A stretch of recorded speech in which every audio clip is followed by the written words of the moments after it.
This is the sensory funnel, and it describes how Asperger's works. The biggest problem we see here at Asperger Experts is that all the parents, teachers, therapists tend to focus on the top part of the funnel. That's the executive function and the social skills issues, while completely ignoring the rest. And the thing is that the rest, the sensory issues, the awareness, the emotional stuff, is the most important part. That's the stuff that really matters. You work on that stuff, you help resolve the issues in those categories, and the social skills and executive functioning issues tend to take care of themselves to a certain degree.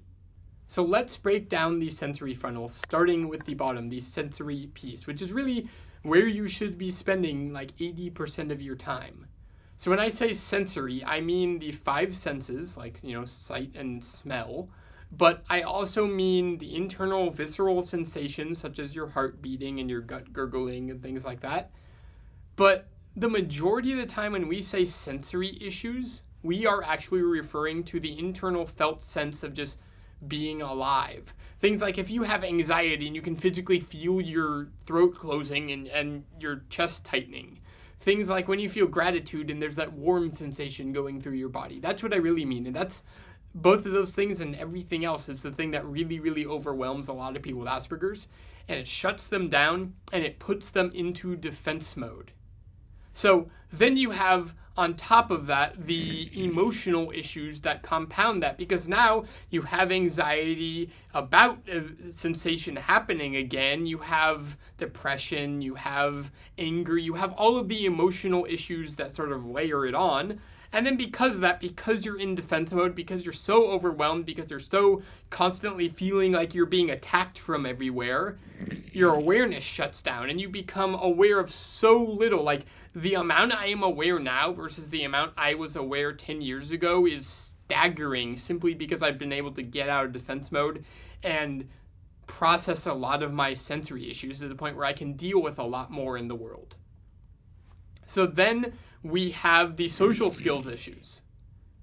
And this is where the majority of the time is spent. Asperger's is a social skills deficit. Let's teach them social skills. But it doesn't really work that way. There's an interesting study on mirror neurons, which is the part of your brain responsible for essentially monkey see, monkey do, how I learned social skills. Say that 10 times fast. And how I was able to, learn how to talk with my hands. Like, I didn't read Talking with Your Hands 101 to be able to learn how to talk with my hands. I just watched other people do it, and I was out of defense mode enough that it just started to happen.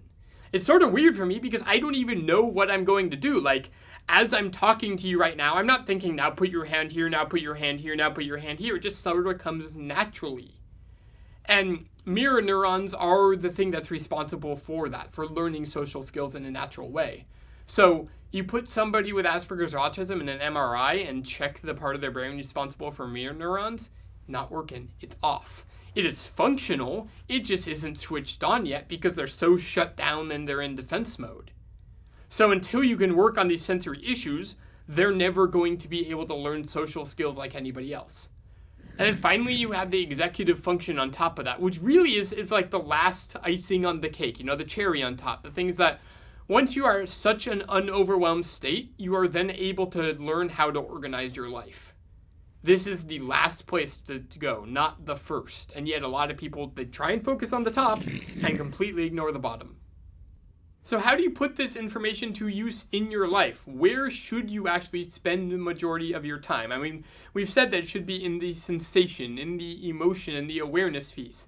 I highly, highly, highly suggest that you work on getting them out of defense mode. Work on holding the space, work on learning how to be with it and align your influence circles and learning communication skills and setting expectations. You can learn how to do all of that at our website, aspergerexperts.com/start.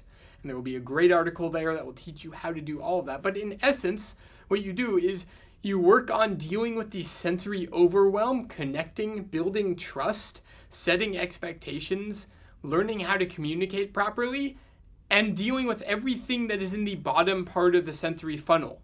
The rest follows.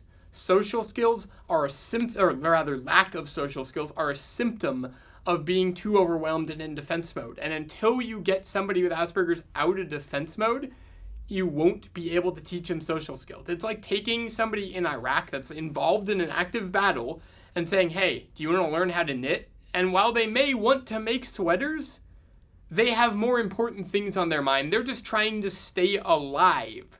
So until you can get to the point where they are not just trying to stay alive, where they are calm and able to take in more life instead of being in defense mode, being in survival mode all the time, then they won't really learn anything. And you can teach them all the social and executive functioning skills you want, but they will not be receptive to them until you deal with the sensory and the emotional and the awareness pieces first. So what happens once you start to focus on the bottom part of the sensory funnel? Well, I want to share a story with you that was posted on our Facebook page. Katie says, watching Danny's sensory funnel video was, for me and my son, the life-changing event that finally began our journey to putting us, me, him, as teachers, on the right path 2+ years ago. So here's another story. Mary says, I just wanted to chime in with all the others who are sharing that the AE approach works. We had a wonderful day yesterday in a smallish family gathering. An entire holiday with 0 meltdowns is a big deal. There wasn't even hair pulling when I announced I forgot the chocolate pie. All desserts must be chocolate. Life is too short for apple desserts.